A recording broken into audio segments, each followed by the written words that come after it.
اصل میں یہ چاہتا ہوں کہ دیکھیں، اگر یہ سوچیں آپ تھوڑا سا کہ اگر اللہ تعالیٰ ہمیں یہ کہیں کہ دیکھو تم اپنی زندگی کی نا سب سے بیسٹ نماز لے کے آؤ، اپنی زندگی کی سب سے وہ نماز لے کے آؤ خشوع خضوع والی، تو میں تمہاری ساری نمازیں ویسی کر دوں گا.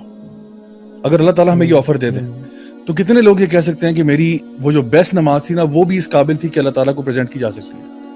یعنی میری جو بیسٹ نماز زندگی کی جو میں نے کوئی بیسٹ نماز پڑھی ہے وہ بھی اس قابل تھی کہ وہ اللہ کے بارگاہ میں پیش کی جا سکے. یعنی ہمارا، میں تو کہہ رہا ہوں کہ باقی تو چھوڑو ساری چیزیں. دوسری چیز میں آپ کو بتاؤں کہ اگر آپ انسٹنٹ خشوع چاہتے ہیں نا نماز کے اندر، تو میں کبھی کبھار سوچتا ہوں کہ یار آپ یہ سوچو کہ کس نماز میں آپ کی زندگی میں نا آپ نے بہت دل سے پڑھی ہے. وہ اکثر وہ نماز ہوگی جب آپ کو کوئی سخت حاجت تھی. یعنی اسپیشلی جب ایگزامز کا ٹائم آتا ہے، آپ کو یاد ہوگا ایگزام میں جب ہمیں پتا تھا کہ فیل ہونے لگے ہیں تو پھر جہاں نماز بچھاتے تھے اور اللہ تعالیٰ سے وہ گڑ گڑا کے دعائیں کرتے تھے، یا اللہ پاس کر دے، یا اللہ پاس کر دے. یا جب دکھی تھے، کسی بھی کوئی ٹریجڈی ہو گئی، دل ٹوٹ گیا ہو وغیرہ، پیار میں ناکامی ہوئی ہو، تو انسان اس ٹائم پہ جس طرح سے اللہ کو پکارتا ہے نا، وہ ایک مختلف پکار ہوتی ہے جو آپ کی روٹین میں نہیں آتی. اب اس کے پیچھے اگر آپ انالیسس کریں تو ایک وجہ جو میں نے سمجھی ہے وہ یہ ہے کہ جب آپ کو اللہ تعالیٰ سے کچھ چاہیے ہوتا ہے نا شدت سے، تو آٹومیٹکلی آپ کی نماز کے اندر خشوع آ جاتا ہے، کیونکہ آپ اس جذبے سے پڑھتے ہو کہ یا اللہ پلیز دے دے. پھر آپ کے الحمدللہ رب العالمین میں آپ کے آنسو نکلیں گے کہ آپ کہو گے کہ یا اللہ بس مجھے تو دے دے کسی طریقے سے. اور پھر آپ قل اللہ پڑھو گے یا قل اعوذ برب الفلق پڑھو گے یا قل اعوذ برب الناس پڑھو گے، کچھ بھی پڑھو گے، اس میں آپ کے آنسو نکل رہے ہوں گے کہ یا اللہ بس مجھے عطا فرما دے، مجھے تجھ سے بس یہ ایک چیز چاہیے. تو میں ایک ٹیکنیک جو سمجھتا ہوں بڑی امپورٹنٹ ہے وہ یہ ہے کہ جب بھی آپ نماز پڑھنے جا رہے ہیں نا، تو جس طرح آپ نے کہا نا کہ پہلے سے اپنے آپ کو مینٹلی پریپیئر کرنا. ایک تو یہ پریپیئر کرنا کہ میں اللہ سے ملنے جا رہا ہوں. مطلب ویسے آپ کسی بندے کو ملنے جاتے ہیں، کسی دنیاوی بندے کو، ویسے کسی فار ایگزامپل آپ کسی بھی ہیڈ کو ملنے جا رہے ہیں، ڈپارٹمنٹ کا ہیڈ ہے، کوئی ایسی چیز ہے، تو آپ پورا تیار شیار ہو کے سوٹڈ بوٹڈ ہو کے جاتے ہیں بڑے تمیز کے ساتھ، کسی بڑی پرسنالٹی کو ملنے جا رہا ہوں. تو یہ نعوذ باللہ اللہ ہی رہ گیا پیچھے جس کے لیے آپ اتنے کیئرلیس ہو کے جا رہے ہیں، پہلی بات. دوسری بات یہ کہ جب آپ کو پتا ہے نا کہ میں نے کچھ اللہ تعالیٰ کے سامنے اللہ سے کچھ مانگنا ہے، تو اپنے پاس، یعنی دعا ہو العبادہ، دعا جو ہے وہ عبادت ہے، تو پہلے سے آپ سوچیں کہ میں نے اللہ تعالیٰ سے نا اس نماز میں یہ چیز مانگنی ہے آج، اور میں نے ٹکا کے مانگنی ہے. تو اس سے لے کے آنی ہے، میں نے اتنا مطلب گڑ گڑا کے اللہ تعالیٰ کے آگے مطلب یعنی دعا کرنی ہے کہ اللہ تعالیٰ میری جو ہے نا دعا قبول فرمائے، کیونکہ پوری نماز ہی آپ سمجھے دعا ہے. تو آپ اس نماز میں جب انٹر ہوتے ہیں نا، تو پھر آپ کو جب پتا ہوگا نا کہ میں نے یہ چیز ڈیمانڈ کرنی ہے اللہ تعالیٰ سے، تو میں سمجھتا ہوں ایک طریقہ جو ہے نا خشوع حاصل کرنے کا وہ یہ ہے کہ کانشیسلی گو انٹو ایوری صلاح with kind of a vision اور اے ویو کہ میں نے یہ اللہ تعالیٰ سے اس دفعہ ڈیمانڈ کرنا ہے. سبھی لوگ تو نماز میں دعا کرنا اس کو مکروہ سمجھتے ہیں یا حرام سمجھتے ہیں.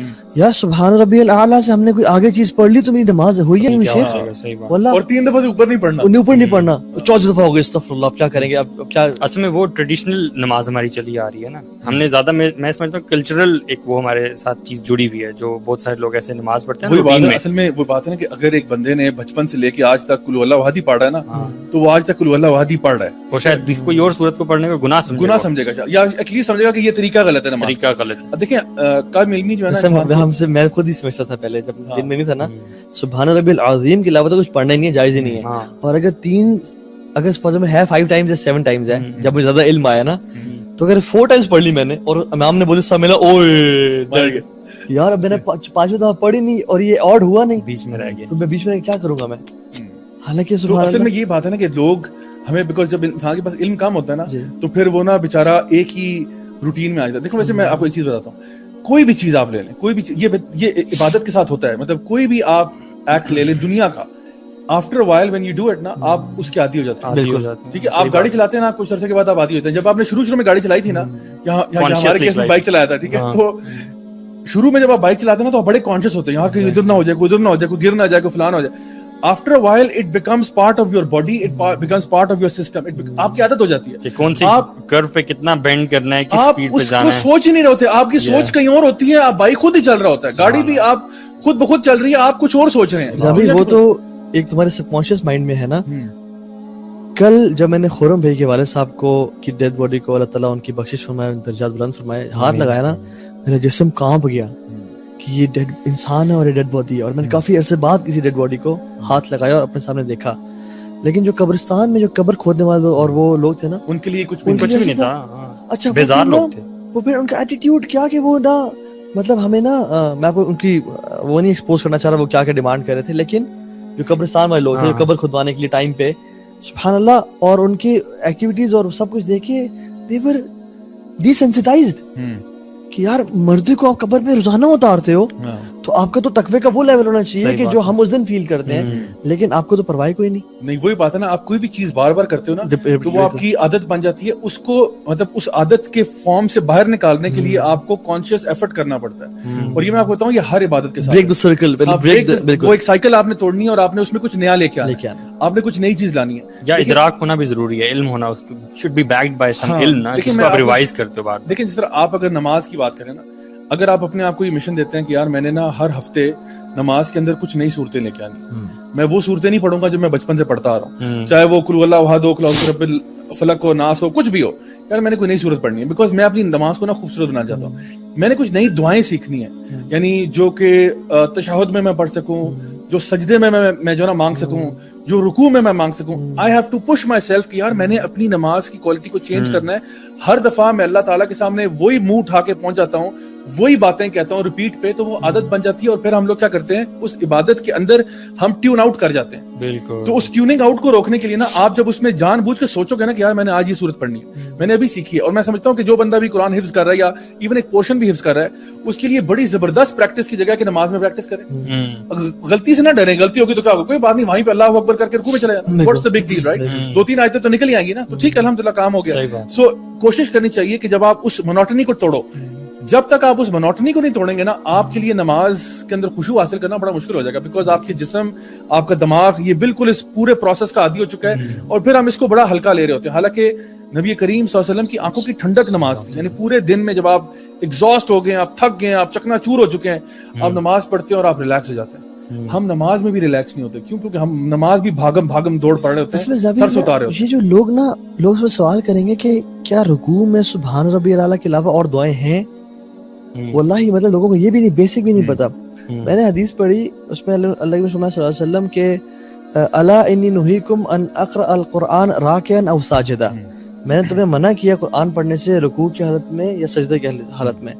اور پھر رکوع میں کیا کرو, فعظموا فیہ رب جل وعلا, اپنے رب کی نا عظمت اور کبریائی بڑائی بیان کرو. وفی السجود فاکثروا, بلکہ فاجتہدوا فی الدعاء, سجدے میں مطلب مجاہدہ کرو, جہاد کرو, کثرت سے دعائیں کرو.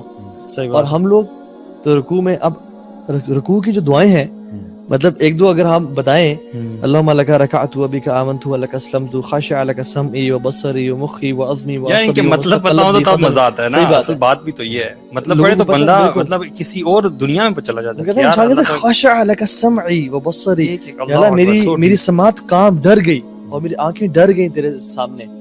اور سجدے میں کہ اللہم لک سجدت وبک آمنت ولک اسلمت سجد وجہی للذی خلقہ وصورہ وشق سمعہ وبصرہ. اور دعائیں مطلب انسان کثرت سے جب مانگنا شروع کرے سجدے میں. عبداللہ بن مسعود نے نا ایک دفعہ اللہ کے ان کے ساتھ نماز پڑھی, اور اس میں جب وہ ساتھ کھڑے ہوئے تو اللہ کی میں نے سورہ بقرہ شروع کر دی. اچھا رسول صلی اللہ علیہ وسلم نا خاموش نماز میں, جب وہ آئے تو سورہ بقرہ شروع کی. مطلب اس سے پہلے اللہ کے رسول صلی اللہ علیہ وسلم was in salah and he was thinking not deciding anything. ہم لوگ شاید یہ کبھی کریں ہی نا, ٹھیک ہے. اور آئے سورہ بقرہ شروع کی, انہوں نے سوچا کہ 100 آیات پہ رکوع کر جائیں گے. عبداللہ بن مسعود نے سوچا کہ اللہ کے 100 آیات پڑھ کے رکوع کر لیں گے, کیونکہ 10 آیات 100 آیات اور 1000 آیات کی فضائل ملتے ہیں. تو انہوں نے کنٹینیو کیا, انہوں نے کہا شاید سورہ بقرہ پڑھ کے رکوع کر لیں گے. سورہ آل عمران شروع ہو گیا, پورا کنٹینیو کیا, سورہ النساء, بلکہ سورہ النساء پہلے پھر سورہ آل عمران پہ آئے, اور تینوں ہی 5.5 پارے پلس بنتے ہیں. ابن مسعود چونکہ بچے تھے, کہتے ہیں I had an evil thought in my mind کہ میں نکل جاؤں یہاں سے نماز چھوڑ کے. اچھا یہ جو بات بتانے کی ہے وہ یہ ہے کہ the رکوع was close to the قیام. 5.5 پارے کا ٹائم لگائیں. اچھا ہمارے 5.5 پارے نہیں, کیونکہ ان کی نماز کے بارے, ان کے قرآن کے بارے میں آتا ہے کہ وہ ہر آیت کے بیچ میں وقفہ کرتے ہیں. جہاں جنت کا ذکر آتا ہے وہ کہتے ہیں اللہم انی اسألک الجنہ, اور جب جہنم کا آتا ہے اللہم اجرنا من النار, اور دعائیں کرتے. صحیح بات. اور پھر سبحان اللہ ان کا رکوع, اور پھر سجدہ واز کلوز ٹو رکوع. اور ایون جو قیام ہے نا رکوع کے بعد سجدے سے پہلے, اٹ واز کلوز ٹو رکوع. ہاں بالکل, وہ وقفہ جو ہے. ہم لوگ کیا کرتے ہیں, سمع اللہ لمن حمدہ, اچھا زیادہ سے زیادہ کسی کو یاد ہے ربنا ولک الحمد. اتنی دعائیں ہیں. ایک دعا آتی ہے سمع اللہ لمن حمدہ, اللہم مجھے خیر بھول حمدن گئی. کثیرن تو یہ یہ تو بڑی کامن ہے, یہ تو لوگ پڑھتے اللهم ہیں. لك الحمد لیکن ملء ایک لمبی بھی السماوات وملء ہے, الارض وما بينهما وملء ما شئت من شيء بعد ہاں اهل بالکل الثناء والمجد احق ما قال. لمبی دعا. بالکل. تو ہمیں نے کبھی زندگی میں سیکھی نہیں.